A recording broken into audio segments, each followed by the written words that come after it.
Here we start our next video, states of matter, lesson number 1 of science. States of matter यानी कि एक matter जो हमारे आसपास में अवेलेबल है उनकी स्टेट्स, उनकी अवस्थाएं कौन कौन सी होती हैं. Observe different types of matter around you. अपने आसपास में आपको अलग अलग तरह के मैटर्स को देखना है. What are its different state, और उसकी अलग अलग अवस्थाएं कौन सी हैं. We can see that matter around us exist in 3 different state, solid, liquid and gas. हमारे आसपास में जितने भी मैटर्स हैं वो सब 3 ही अवस्थाओं में हमारे सामने है.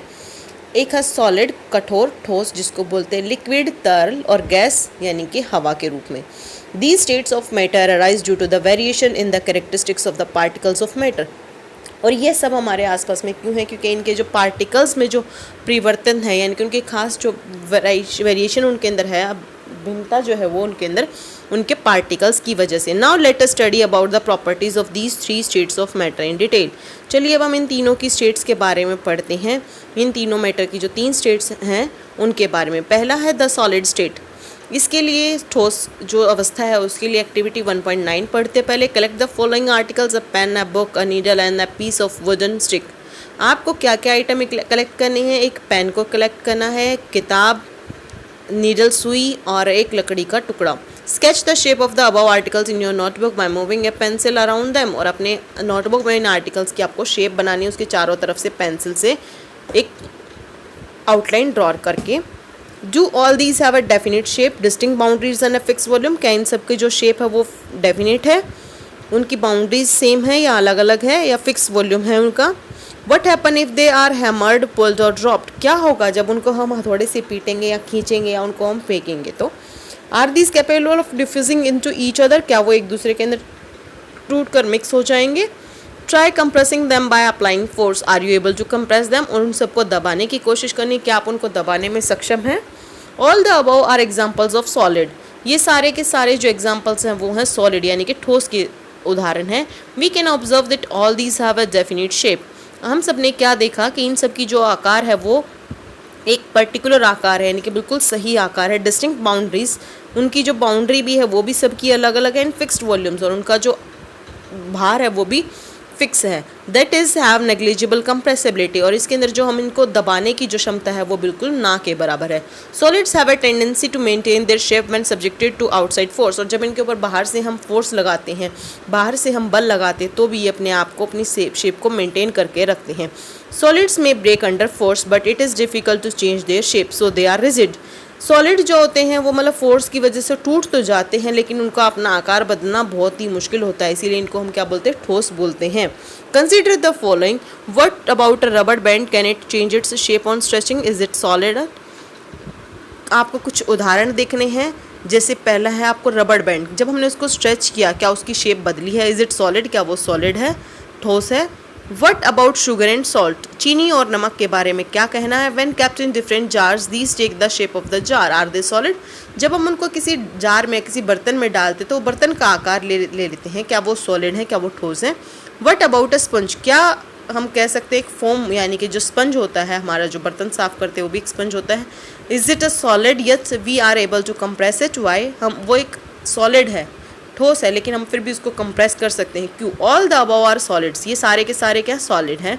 Rubber band changes shape under force and regains the same shape when the force is removed. If excessive force is applied it breaks. जब हमने रबर बैंड के ऊपर हमने फोर्स अप्लाई की तो उसने अपना जो आकार था वो उसने बदल लिया, और वो अपनी आकार कुछ हद तक उसने वापस भी कर ली जब हमने फोर्स को हटाया तो. और जब हमने उसके ऊपर और ज़्यादा फोर्स लगाई तो क्या हो गया, वो टूट भी सकता है. The shape of each individual sugar or salt crystals remains fixed, whether we take it in our hand, put it in a plate or in a jar. जो शुगर और जो नमक जो चीनी है उनके जो क्रिस्टल्स हैं वो उनका आकार जो फिक्स है वो बदलने वाला नहीं है, चाहे वो उनको अपने हाथ में ले या प्लेट में ले या जार में डाल दे. A spoon has minute holes in which air is trapped. When we press it, the air is expelled out, and when we able to compress it. हमारा जो स्पंज होता है उसके अंदर क्या होता है, छोटे छोटे होल बने होते हैं, छेद बने होते हैं, जिससे क्या होता है हवा उनके अंदर रुकी होती है. जब हमने उनको प्रेस किया तो जो हवा थी वो बाहर निकल गई. जब वापस से उसको कंप्रेस करने के बाद उसको छोड़ा तो वापस से उनके अंदर हवा फिल हो गई. नेक्स्ट स्टेट है हमारी द लिक्विड स्टेट यानी कि तरल अवस्था. एक्टिविटी है कलेक्ट द फॉलोइंग. आपको कुछ चीज़ें कलेक्ट करनी है. Water, cooking oil, milk, juice and a cold drink. पानी, तेल, दूध, जूस और cold drink. Containers of different shapes. Put a 50 ml mark on these containers using a measuring cylinder from the laboratory. Lab से आपको measuring cylinder की सहायता से 50 ml का निशान इन कंटेनर्स के ऊपर लगाना है. What will happen if these liquids are spilled on the floor? क्या होता है जब ये तरल पदार्थ हमारे फर्श के ऊपर गिर जाते हैं? तो measure 50 ml of any one liquid and transfer it into different containers one by one. Does the volume remains the same? आपको 50 ml का लिक्विड लेना है, उसको अलग अलग कंटेनर्स में बदल कर देखना है क्या उसका जो वॉल्यूम है वो उतना ही है या बदल रहा है. Does the shape of the liquid remain the same? क्या जो शेप है, आकार है लिक्विड का, तरल पदार्थ का, वो वैसा ही रह रहा है या बदल रहा है. When you pour the liquid from one container into another does it flow easily? जब उसको हम एक बर्तन से दूसरे बर्तन में बदल रहे हैं तो क्या वो आराम से बह रहा है या मतलब उसको पावर लग रही है, ताकत लग रही है इसको बहने में. We observe that liquids have no fixed shape but have a fixed volume. हमने क्या देखा कि जो लिक्विड होते हैं, तरल होते हैं, उनका कोई आकार फिक्स नहीं होता है, लेकिन उनका जो भार होगा वो फिक्स होगा. They take up the shape of the container in which they are kept. और वो उसी बर्तन का आकार ले लेंगे जिसमें उसको डाला जाता है. Liquids flow and change shape so they are not rigid but can be called fluid. तरल पदार्थ क्या होते हैं, वो अपने बर्तन का आकार ले लेते हैं, वो आसानी से बह सकते हैं और वो अपने आकार को भी बदल सकते हैं. इसीलिए इनको हम क्या बोल सकते हैं, रिजिड, यानी कि ठोस नहीं है, कठोर नहीं है, लेकिन वो क्या है, फ्लूइड हैं. Refer to activity 1.4 and 1.5 where we saw that solids and liquids can diffuse into liquids. हमने वहाँ पर क्या देखा, सॉलिड और लिक्विड को मिलाकर हम क्या किस में बदल सकते हैं, लिक्विड में बदल सकते हैं. The gases from the atmosphere diffuses and dissolve in solid water. और जो हवा है वातावरण में, उनको भी हम क्या कर सकते हैं, पानी के साथ मिला सकते हैं. These gases especially oxygen and carbon dioxide are essential for the survival of aquatic animals and plants. और हमने क्या देखा, जो गैसेस थी जैसे कि ऑक्सीजन और कार्बन डाइऑक्साइड, वो पानी के जीवों के लिए, पौधों के लिए भी ज़रूरी है उनको जीवित रखने के लिए. All living creatures need to breathe for survival. और जितने भी जीवित जीव हैं उन सबको जिंदा रहने के लिए सांस लेना जरूरी है. The aquatic animals can breathe under water due to the presence of dissolved oxygen in water.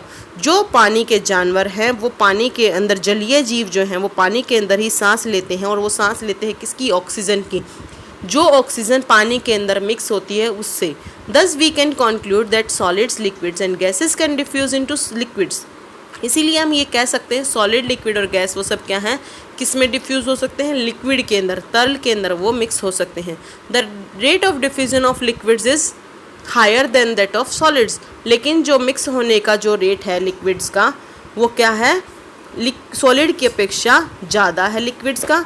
This is due to the fact that in the liquid state particles move freely and have greater space between each other as compared to particles in the solid state. जैसे solid state में हमारे particle क्या थे, बिल्कुल नज़दीक थे, लेकिन liquid state में हमारे जो पार्टिकल्स हैं वो आसानी से मूव हो सकते हैं, घूम सकते हैं, और उनके बीच में स्पेस क्या है, ज़्यादा है सॉलिड की अपेक्षा. द गैसियस स्टेट, यानी कि हवा जो होते हैं गैस की फॉर्म में जो होती हैं, उसके बारे में हम पढ़ते हैं 1.3.3 topic, the gaseous state. Have you ever observed a balloon seller filling a large number of balloons from a single cylinder of gas? क्या आपने कभी गुब्बारे बेचने वाले को देखा है जो एक ही सिलेंडर से बहुत सारे गुब्बारों को भर देता है? Inquire from him how many balloons is he able to fill from one cylinder. Ask him which gas does he have in the cylinder. उससे पूछो कि वो एक ही सिलेंडर से कितने गुब्बारों को करीब करीब भर सकता है और वो उसके उस सिलेंडर में कौन सी हवा भरी हुई है. Activity 1.11 take 300 ml syringes and close their nozzle by rubber chalk corks as shown in figure 1.4. आपको 3 सीरीज लेनी है 100 ml की, और उनके जो नोज़ल है उसको क्या करना है, आपको रबड़ के साथ बंद कर देना है, यानी कि उसके मुंह को बंद कर देना है. Remove the pistons from all the syringes, और उन सब से आपको पीछे से जो पिस्टन है उसको हटा देना है. Leaving one syringe untouched, fill water in the second and pieces of chalk in the third. आपको क्या करना है, एक सिरिंज में तो आपको पानी भरना है, दूसरे में आपको चॉक भरने हैं, चॉक के टुकड़े, और तीसरे में आपको क्या करना है, उसको एज इट इज़ छोड़ देना है. Insert the piston back into the syringes, और वापस से उसके पीछे का जो पिस्टन होता है उसको वापस उसके अंदर लगा देना है. You may apply some Vaseline on the piston before inserting them into the syringes for their smooth movement. और आपको पिस्टन के ऊपर हल्की सी वैसलीन लगा देनी है ताकि उसको मूव करने में आसानी हो, यानी कि उसको आगे प्रेस करने में आसानी हो. Now try to compress the content by pushing the piston in each syringe. अब आपको पीछे से पिस्टन को दबाने की कोशिश करनी है. What do you observe? आपने क्या देखा? In which case was the piston easily pushed in? कौन से तरीके में, कौन से पिस्टन में आपको मूव करने में आसानी हुई है. What do you infer from your observations? और आपने अपनी ऑब्जर्वेशन से क्या सीखा है. We have observed that gases are highly compressible as compared to solid and liquids. हमने ये देखा जो हवाएं हैं उनको हम आसानी से कंप्रेस कर सकते हैं बजाय के सॉलिड यानी कि ठोस और तरल पदार्थ के. The liquefied petroleum gas LPG cylinder that we have get in our home for cooking or the oxygen supplied to hospitals in the cylinder is compressed gas. जो हमारे घर में हम जो चूल्हे पर जो सिलेंडर यूज़ करते हैं उसके अंदर कौन सी गैस होती है, एलपीजी गैस होती है. वो खाना पकाने के काम आती है. और जो हॉस्पिटल में ऑक्सीजन सप्लाई के लिए जो सिलेंडर यूज़ करते हैं उसके अंदर भी क्या होती है, कंप्रेस्ड गैस होती है. Compressed natural gas is used as fuel these days in vehicles. और आजकल जो है व्हीकल्स में, यातायात के साधनों में भी जो कंप्रेस्ड नेचुरल गैस होती है, CNG प्राकृतिक हवा, वो भरी जाती है. Due to its high compressibility, large volumes of a gas can be compressed into a small cylinder and transported easily. इसीलिए जो हवा होती है उसको हम कंप्रेस करके क्या कर देते हैं, उसके वॉल्यूम को कम कर देते हैं और उसको हम छोटे छोटे सिलेंडरों में भरकर उसको एक जगह से दूसरी जगह पर इजीली उसको या ट्रांसफ़र कर सकते हैं. We came to know of what is being cooked in the kitchen without even entering there by the smell that reaches our nostrils. और हम सिर्फ खाने का ये भी बता सकते हैं कि रसोई में घर में क्या पक रहा है हम बिना रसोई घर में जाए हुए, क्योंकि हमारी जो खाने की जो स्मेल होती है वो हमारे नाक तक पहुंच जाती है. How does this smell reaches? और अब आपने सोचा होगा ये जो खुशबू होती है खाने की वो हमारे तक कैसे पहुंचती है. The particles of the aroma of food mix with the particles of air spread from the kitchen reach us and even farther away. और जो खाने के जो पार्टिकल्स की जो खुशबू होती है वो हवा के साथ मिक्स होकर रसोई घर से बाहर आकर हम जहाँ भी होंगे हमारे तक वो पहुँच जाती है. The smell of hot cooked food reaches us in seconds. अगर गरम गरम खाना पका है तो उसकी खुशबू हमारे तक जल्दी पहुँचती है. Compare this with the rate of diffusion of solids and liquids. उसी तरीके से अगर वो खाना ठंडा हो जाता है तो उसकी खुशबू हमारे तक थोड़ी देर से पहुँचती है या बिल्कुल भी नहीं पहुँचती है. लिक्विड की भी खुशबू हल्की सी हमारे तक पहुँच जाती है. Due to high speed of particles and large space between them, gases show the property of diffusing very fast into the other gases. इसीलिए जो पार्टिकल्स जो कण होते हैं उनका जो डिफ्यूज़न रेट होता है यानी कि एक दूसरे के साथ मिक्स होने का, जितना ज़्यादा उनके बीच में स्पेस होगा उतना जल्दी वो मूव करके दूसरी जगह पर पहुंच जाएंगे. इन द गैसियस स्टेट, हवा में the particles move about randomly at high speed. जो कण होते हैं वो तेज़ी से फैलते हैं, तेज़ी से बढ़ते हैं. Due to this random movement the particles hit each other and also the walls of the container. जो पार्टिकल्स हैं वो स्पीड से मूव करते हैं और वो जो कंटेनर की जो दीवार है उसके ऊपर वो बार बार जाकर टकराते हैं. The pressure exerted by the gas is because of this force exerted by gas particles per unit area on the walls of the container. इसीलिए अब हम देखते हैं जो प्रेशर कितना लगा है गैस के पार्टिकल को मूव करने के लिए, कितना उसने प्रेशर लगाया है एक यूनिट एरिया के ऊपर, यानी कि छोटे से एरिया के ऊपर. जैसे सॉलिड है, सॉलिड का एरिया देखो आपको दिख रहा है कितने काले काले हैं, पूरा काला हो रखा. सफ़ेद के कण बिल्कुल बारीक बारीक हैं. लिक्विड में पार्टिकल्स थोड़े दूर दूर है, गैस में तो और भी ज़्यादा स्पेस शो कर रहा है. Next topic is 1.4 can matter change it's state. क्या जो एक पदार्थ है वो अपने स्टेट को, अपने अवस्था को बदल सकता है. We all know from our observation that water can exist in 3 states of matter. हमें सिर्फ ये पता है पानी जो है वो तीनों अवस्थाओं में मिलता है. सॉलिड के फॉर्म में यानी कि ठोस अवस्था में वो बर्फ़ के रूप में होता है एज आइस. लिक्विड में एज द फैमिली वाटर, तरल पदार्थ में हमारे पास पानी होता है. And gas as water vapour, और हवा के रूप में हमारे पास पानी का वाष्पीकरण यानी कि भाप के द्वारा वो हमें मिलता है. What happens inside the matter during this change of state. अब मैटर के अंदर क्या बदलाव होते हैं जब उसकी अवस्था बदली जाती है। What happens to the particles of matter during the change of states, और उसके पार्टिकल्स के साथ क्या होता है जब वो अपनी अवस्था को बदलते हैं। तो how does this change of state take place, और ये जो अवस्था बदलने का काम होता है ये कैसे होता है। We need answers to these questions isn't it, क्या हमें इन प्रश्नों के उत्तर पता करने चाहिए। Topic 1.4.1 effect of change of temperature, यानी कि तापमान का असर कितना होता है कोई भी परिवर्तन लाने में।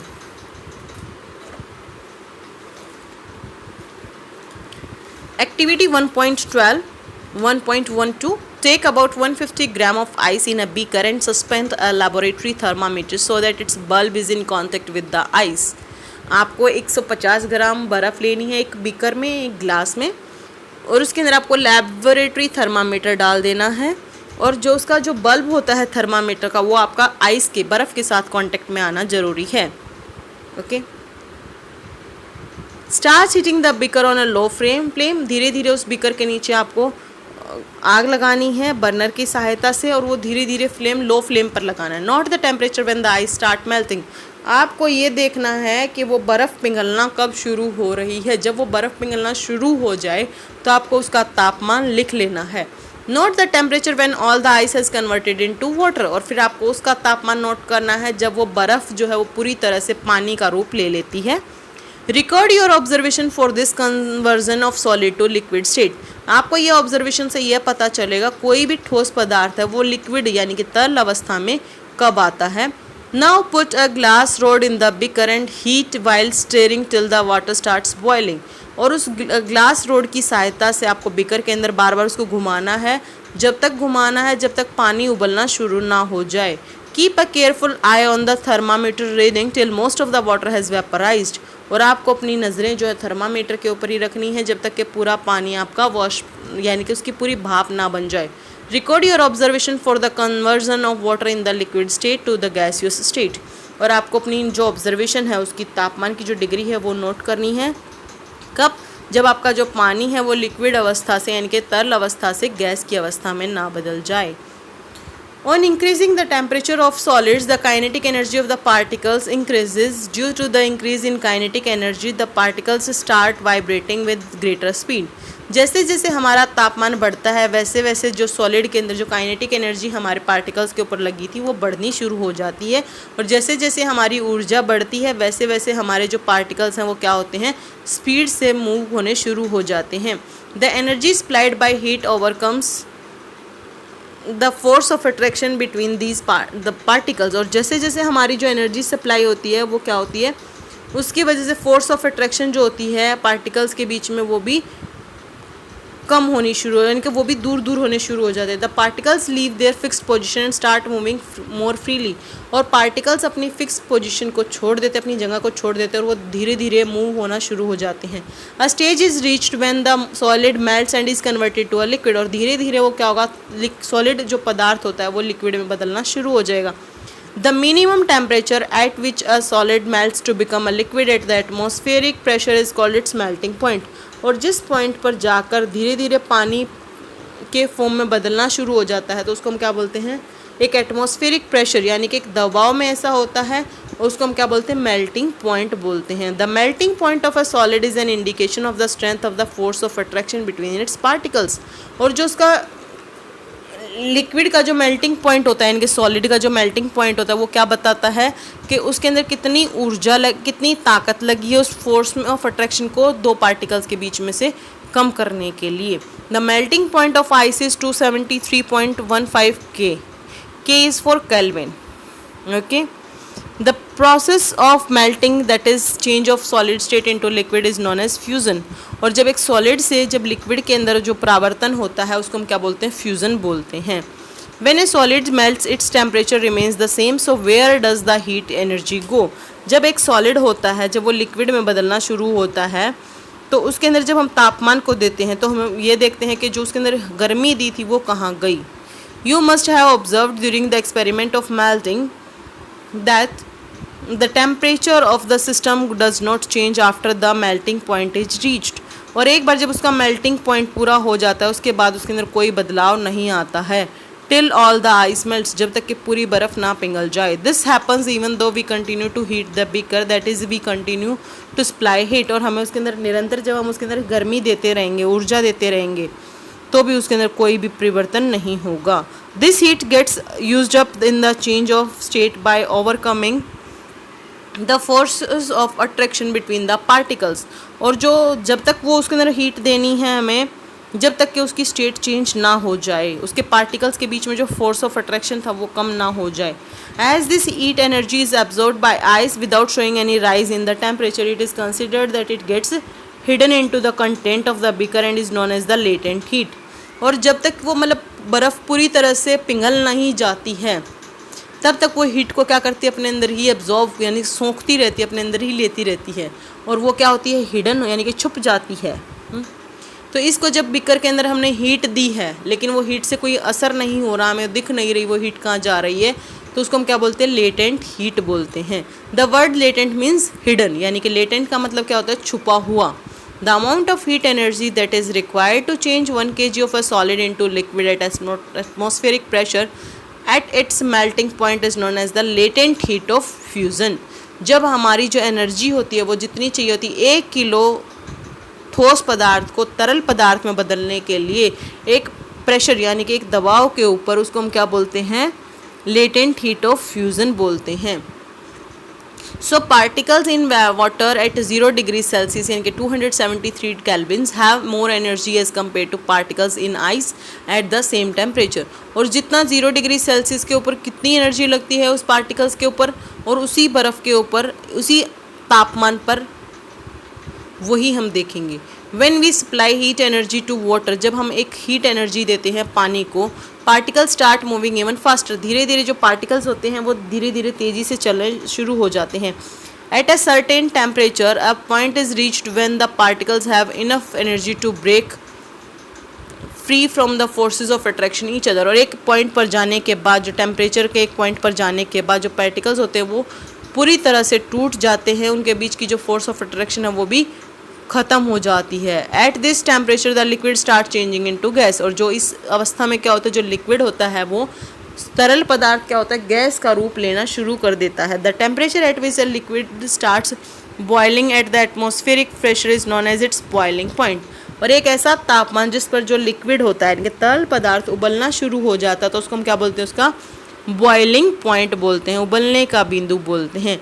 Boiling is a bulk phenomena, particles from the bulk of the liquid gain enough energy to change into the vapour state. और बॉइलिंग क्या, एक बहुत ही बड़ा प्रोसेस, जिसके अंदर क्या होता है, पार्टिकल्स क्या होते हैं, धीरे धीरे लिक्विड से गैस की फॉर्म यानी कि वेपर की फॉर्म में बदलना शुरू हो जाते हैं। For water this temperature is 373 kelvin यानी कि 100 degree Celsius. 273 plus 100 equals to 373 kelvin. पानी का जब जो तापमान होता है 100 डिग्री सेल्सियस पर, हम बोलते हैं वो उबलना शुरू हो चुका होता है। Can you define the latent heat of vaporisation, क्या आप बता सकते हैं लेटेंट हीट ऑफ वेपराइजेशन क्या होती है? Do it in the same way as we have defined the latent heat of fusion, जैसे हमने लेटेंट हीट ऑफ फ्यूजन निकाला है वैसे ही हम लेटेंट हीट ऑफ वेपराइजेशन भी निकाल सकते हैं।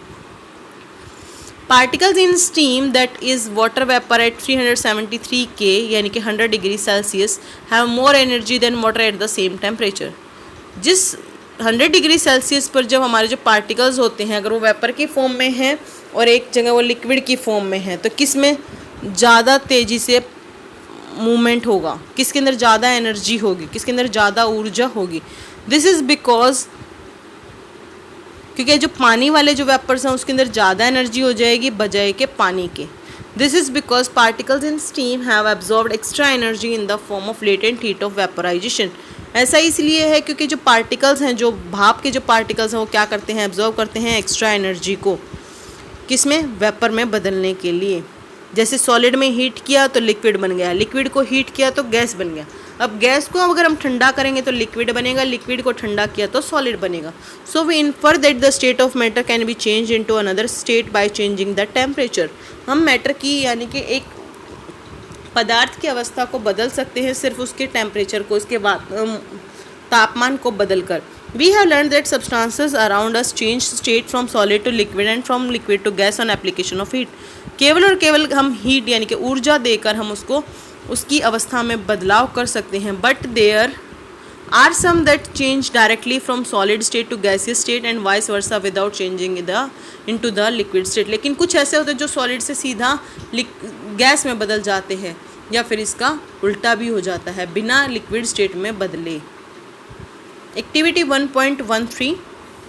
Take some camphor or ammonium chloride, crush it and put it in a china dish.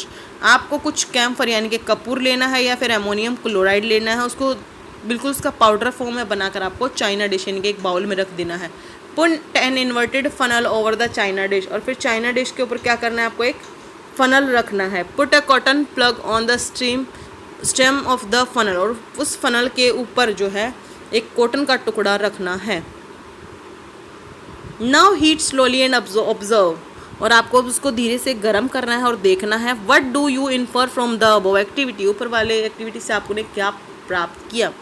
A change of state directly from solid to gas without changing into liquid state is called sublimation and the direct change of gas to solid without changing into liquid is called deposition. यानी कि जो एक अवस्था का परिवर्तन होता है solid से यानी कि ठोस से सीधा गैस में बिना लिक्विड में बदले, उसको हम क्या बोलते हैं, सब्लिमेशन.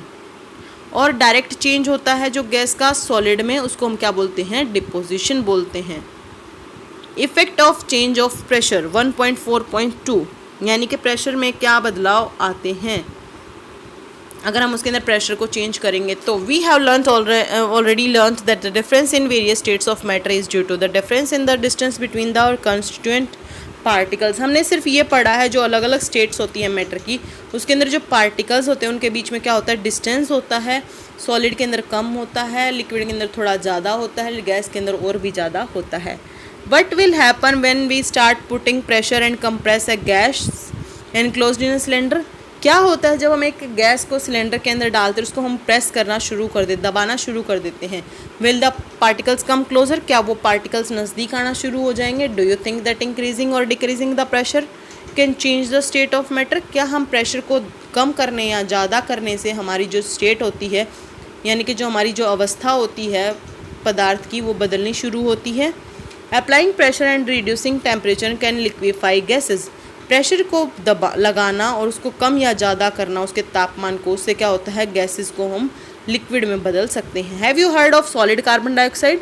क्या आपने कभी ठोस कार्बन डाइऑक्साइड के बारे में सुना है. It is stored under high pressure, क्योंकि उसको ज़्यादा प्रेशर दबाव के अंदर उसको स्टोर किया जाता है.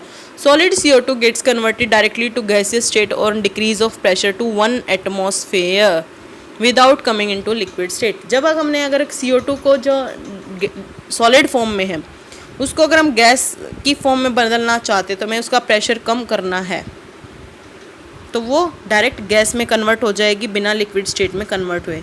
This is reason that solid carbon dioxide is also known as dry ice. इसीलिए जो सॉलिड कार्बन डाइऑक्साइड उसको हम क्या बोलते हैं, सूखी हुई बर्फ़ भी बोलते हैं. Thus we can say that pressure and temperature determine the state of a substance whether it is will be solid liquid और गैस. इसीलिए हम बता सकते हैं जो प्रेशर और जो टेम्परेचर होता है इनके दबाव और जो उसका टेम्परेचर होता है उससे हम उस स्टेट जो होती है पदार्थ की जो अवस्था होती है उसका हम पता लगा सकते हैं ये सॉलिड है, लिक्विड है या गैस है.